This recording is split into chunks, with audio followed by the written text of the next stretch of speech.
به نام خداوند بخشایشگر مهربان. عرض سلام و ادب و احترام خدمت دوستان و دنبال کنندگان عزیز. با یک ویدیو دیگه در خدمت شما هستیم در ارتباط با گونه دیگری از اجنه تحت عنوان جن عامر و جن هزع. جن عامر به جنی اطلاق میشه که در بین مردم زندگی میکنه و البته این چیزی است که عرب به اون اعتقاد داره. یعنی در ادبیات عرب معروف هست که جن عامر جنی است که در بین مردم زندگی میکنه. با توجه به ریشه لغوی که اینجا هست عامر و همینطور اینکه این جن در بین مردم زندگی میکنه، به احتمال 90% مقصود از جن عامر همون عمار مکانی است که قبلا براتون توضیح دادم. بنابراین نیاز به توضیح بیشتر نیست و حالا میشه گفت از نوع تعریفی هم که داره، اینکه در بین مردم زندگی میکنه، میشه گفت یه جنی است که در هر جایی که مردم حضور داشته باشن این جن هم حضور داره. حالا اما در مورد جن هزع، جن هزع که حالا میشه گفتش که به لحاظ روانشناسی هم تا حدودی مهمه، اینکه بخوایم بشناسیمش اهمیت خاصی داره، چون که این جن از نوع اجنه شیطانیه و وظیفش ایجاد خوابهای آشفته است. که البته در این مورد یه حدیثی هم وجود داره از امام صادق علیه السلام که ایشون میفرمایند ابلیس شیطانی دارد که به آن جن هزع گفته می شود. او بین شرق و غرب عالم را در هر شب پر می کند و هنگام خواب نزد مردم رفته و خوابهای پریشان را باعث می شود.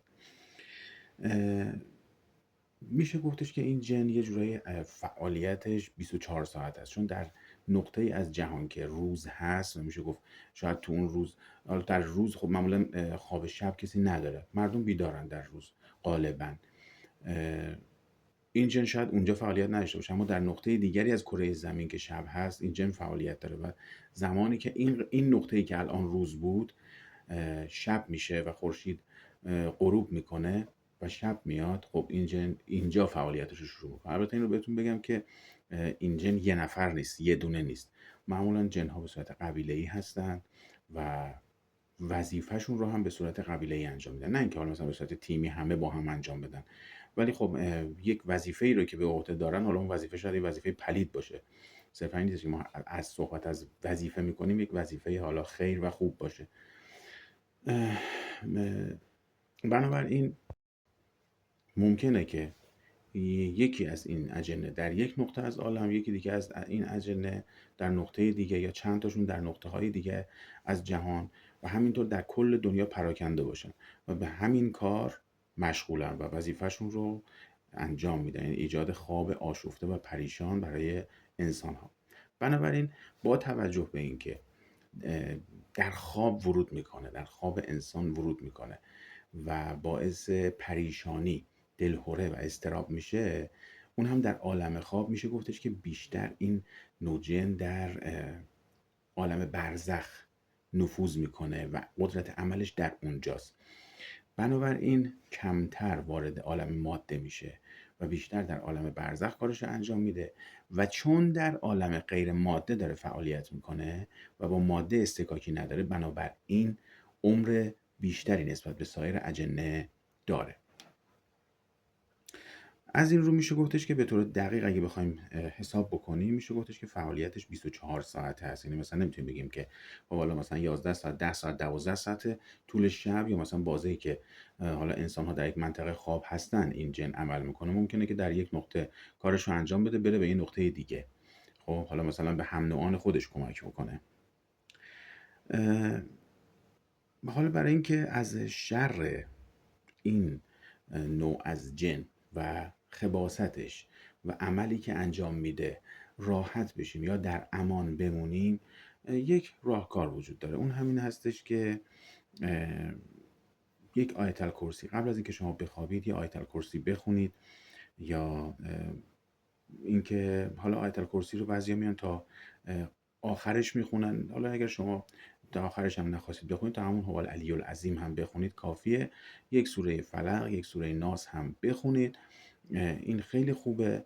یک نکته دیگه هم که حالا اهمیت داره، اگر که مکانی که اونجا میخوابید، اتاق خوابتون رو یه جور حصار نمک انجام بدید، یعنی مثلا حالا از همین نمک‌های آبی، نمک‌های صورتی به صورت بلور هست، یعنی به صورت حالا گرانول بهش میگن توی بازار، نمک‌های گرانولی بهش میگن. از همین نمک‌ها مثلا بالای سرتون بذارید، یه مقدار توی ظرفی بذارید بالای سرتون، 4 طرف مثلا تخت خوابتون بگذارید، چون که یه جورایی اجنه نسبت به نمک حساسیت خاصی دارن و یه جور این نمک مانع ایجاد میکنه براشون، برای اینکه بخوان ورود بکنن.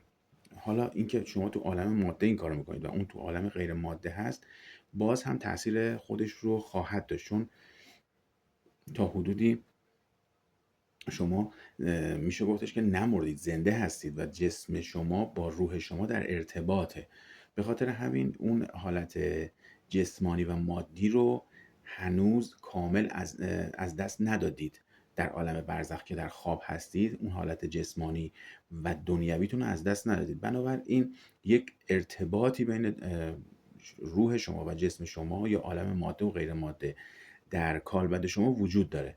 بنابراین اون نمک میتونه تا حدودی حصار ایجاد بکنه، ولی خب خوندن آیت الکرسی و معوذتین یا همون سوره فلق و ناس خیلی موثره، خیلی خوبه. اینکه حالا اگر هرزی هم داخل اتاقتون باشه، مثلا هرز عبیدجانه کبیر اگر داخل اتاق باشه بگذارید، حالا داخل اتاق که میشه گفت داخل خونتون، یعنی داخل منزل باشه خیلی بهتره. یا اینکه میتونید یک قرآن کامل 30 جزء، نه جزء 30، نه جزء 30، فقط جزء 30 نه، یه قرآن 30 جزء کامل رو بالای سرتون به نیت حرز کردن اتاقتون و مکانی که میخوابید قرار بدید. باز این هم تاثیر خوبی خواهد داشت. خیلی ممنون از وقتی که گذاشتید و تا ویدئوی بعدی شما رو به خدای بزرگ میسپارم.